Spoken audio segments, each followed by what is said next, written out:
Well, hopefully everybody's relaxed and had a little bit to stretch and exchange some ideas and stuff. We've had a great response with questions from the public. I want to thank you all for your input. And at this point, we are going to stop with the questions that we came in with on our list and go directly to yours.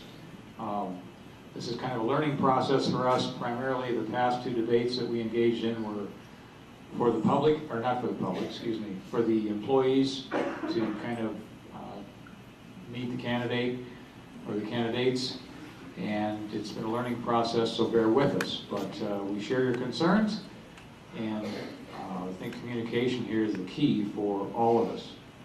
We all live in the same community. It's a team effort. Law enforcement can't be everywhere. We're there to support our citizens and vice versa. So thanks again. We'll be moving forward, and we'll start with one of the questions here. In fact, all the questions will be taken from the audience. What is minimum staffing for patrol? What's the approximate square mileage of Flathead County? And do you feel that the minimum staffing level is adequate for officer and public safety at this time? I guess in a nutshell, I'm seeing is we've had a lot of growth. Do we need more officers on the street? Thank you for that question. The minimum staffing right now is 4 deputies. When you imagine you have square mileage is 5,200, and I'm going to get the last two numbers wrong, so between 5,200 and 5,300 square miles. When you imagine a county of this size with this population, and of course we have a, if you will, a transient population where we have our summer guests that arrive here and of course our winter guests, so our population varies. When you can imagine if I only have 4 deputies on the road at any given time, and if I have 2 domestics that requires generally 2 people to go to as a minimum, I now have no other officers available to me to go to answer another call. Now it's not always just 4. 4 is the minimum staffing, and it can be as many as 6 at any given time. There are certain hours where we have shift overlaps between 3 and 4 o'clock and between 8 and 1 o'clock, where we could have a maximum of 12 deputies if everyone is there and available.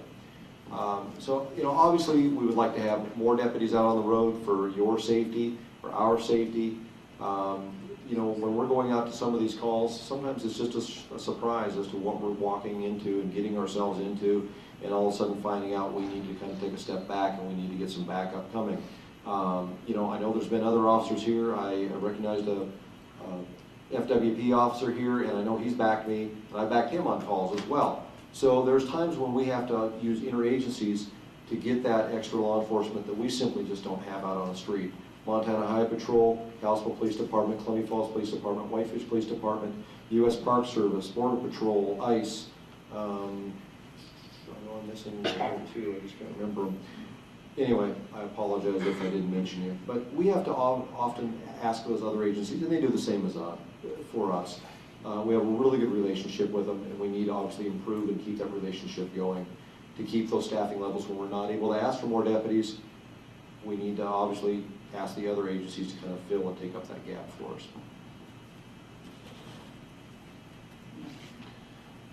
I do appreciate the opportunity to address this question.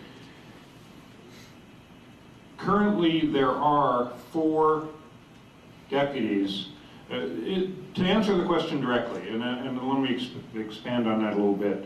Currently, there are 4 deputies required to be there on each and every shift, and I think at full strength, most of them have 6 currently. Is that correct? There might be one with 7. And the size of the county is just over 5,000 square miles. Some of that's a little unfair. That counts like the Bob Marshall and some of the areas that we really aren't going to go to. But that being said, I think there are 2 key points that this question addresses. The first one is, are there enough deputies out there at any given time? And the answer is at 4, no, of course not. However, I think it's important that to say that this isn't a money question. This isn't necessarily we need more money from the county, we need more money from the taxpayers, from the voters to fund more officers. I think the key to this is scheduling.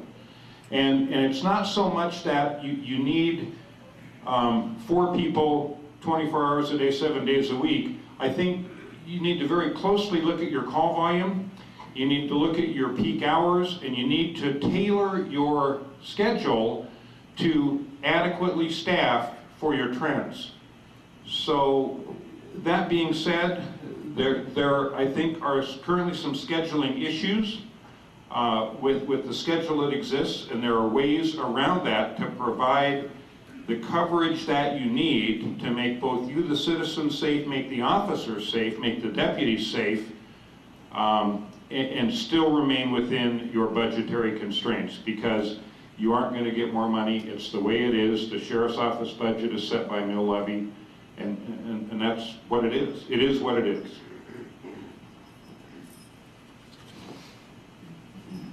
I had a couple comments to speak up, so I will.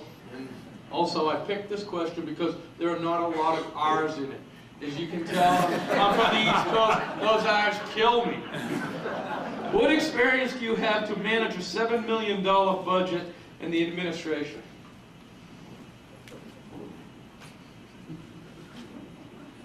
That's an easy one for me to answer. I've had 15 years experience doing it. I've had more experience managing the budget and managing the personnel in the office. When I was under sheriff, under Jim, there were 2 things that were kind of my area, and Jim certainly had a lot of input, but the day-to-day operation of the budget was my job. And the day-to-day operation of personnel management was my job. So I've had 15 years practice in this organization, running both the budget and running the manpower of the Flathead County Sheriff's Office. I'm pretty proud of those years. I think we ran a very responsible department and a very publicly responsive department.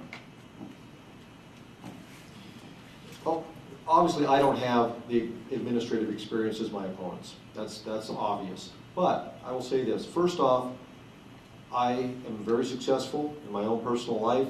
I've done it all by myself. I've been raising my daughter since she was 3 years of age by myself with no other help. I have a nice place. I drive nice vehicles. Again, thank you very much. It's your tax dollars that have given me that. I've managed my life well. I know I can manage that. I know I can manage a $7 million budget. Now, that being said, again, I realize I don't have the administrative experience my opponents do. But my opponents also started out in the same spot I'm at. They at one time had no experience, and they managed the budget starting at, what, $1.8 million, if I'm not mistaken, and up to a current $7 million budget successfully. If they can do it, I can do it.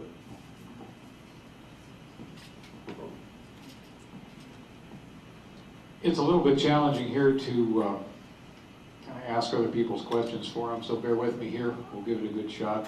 I'm going to combine 2 of them here that seem to be related. The person in charge should be the person that was elected by the taxpayer. Do you agree? Also, if you could each maybe share a little bit of your personal beliefs in regards to the authority of the sheriff versus the federal government.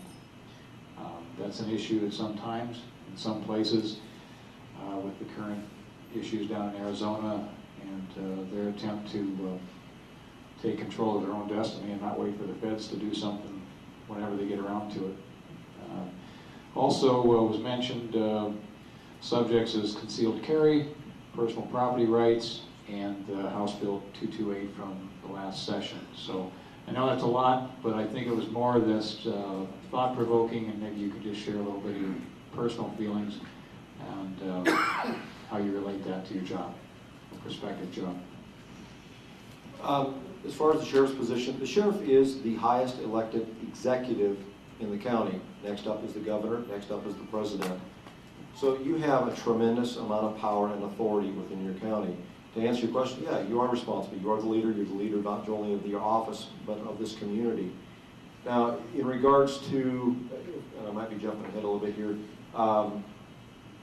the federal government, you know, there's a lot of things going on right now with our federal government, Arizona.